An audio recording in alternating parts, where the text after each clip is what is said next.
Well, howdy there, Internet people. It's Bo again. So, today we are going to talk about some of the games being played in the Kremlin and what those games can teach us and what we can learn from them. Because they provide a little bit of insight and a little bit of confirmation and generate a little bit more speculation. And they give us our first look at whether or not morale is really being impacted. Okay. So, in a recent video, we talked about a general who appeared like he was being detained. At time of filming, he is being detained. That is confirmed now. However, he's not in jail. Detained doesn't always mean detained, remember?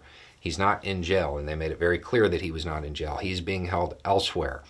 Where elsewhere is, we don't know, but he's being treated well.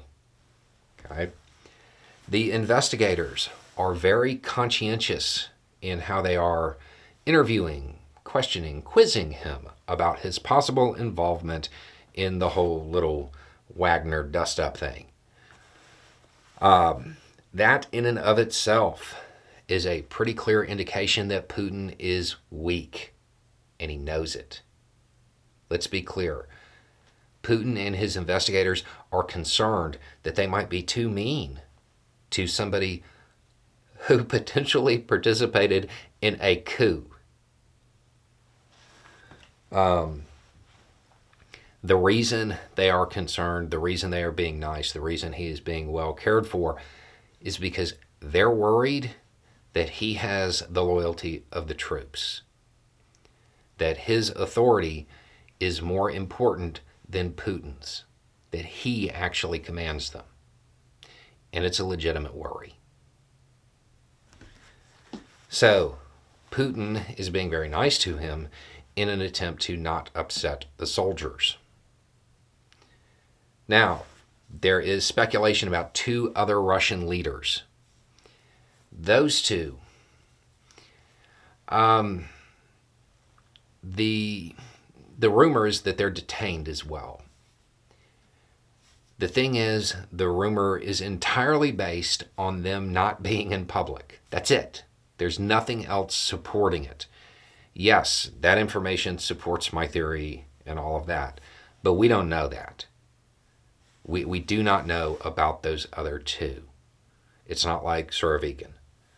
That is confirmed. And when it came to him, there were people that were like, yeah, he's been missing, and yeah, they came and snatched him. Whereas with these two, they just haven't been in the public eye.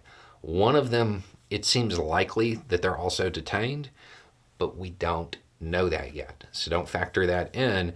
It's possible. Even when you look at the headlines that are about it, it's like, where is General so-and-so, question mark. No actual statement that they're being detained, just the question about where they are. Okay, then we have another thing.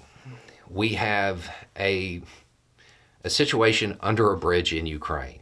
There is a small number of troops that are under a bridge. Russian forces have been ordered to push them out. Russian military bloggers, who have traditionally been pretty supportive of the Kremlin and the Ministry of Defense, they have been incredibly critical of the Ministry of Defense and their ability to dislodge this small number of Ukrainian troops.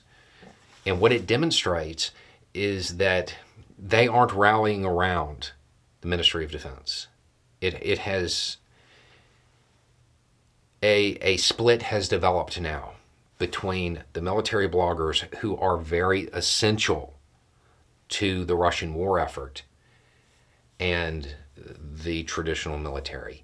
It seems as though because they are very nationalistic, because they are very aggressive, especially, from behind a keyboard,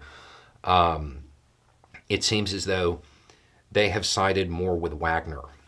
And that is going to continue to cause issues for the Ministry of Defense, because they're going to be second-guessed. The morale issues, they're starting. The criticisms are that the leadership is just throwing Russian troops in a straight line, and it is part of that problem of not allowing them to be adaptable and something that occurs after, generals start being detained. But it's worth noting most of these operations actually occurred before anybody, well, at least anybody in the West, knew that that general was being detained.